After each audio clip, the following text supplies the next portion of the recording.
Wise news, খবরের সত্যাসত্য 24 ঘন্টা। যদি তোর ডাক শুনে কেউ না আসে তাহলে একলা চলো রে।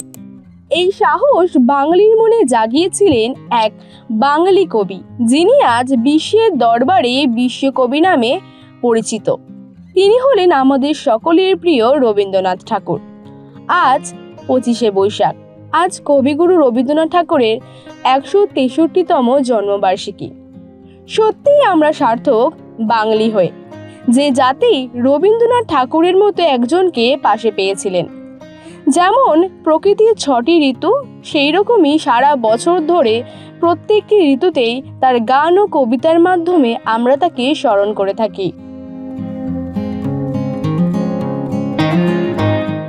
তিনি প্রথম বাঙালি যিনি তার লেখা গীতাঞ্জলি কাব্যগ্রন্থের জন্য নোবেল পুরস্কার পেয়েছিলেন।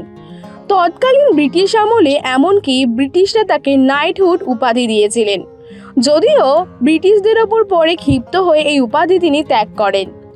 রবি ঠাকুরের লেখা গান কবিতার কথা যতই বলবো তা শেষ হওয়ার নয়। এইভাবেই বাঙালির সুখে দুঃখে পুজো পার্বণে জড়িয়ে থাকবেন চিরকাল রবি ঠাকুর।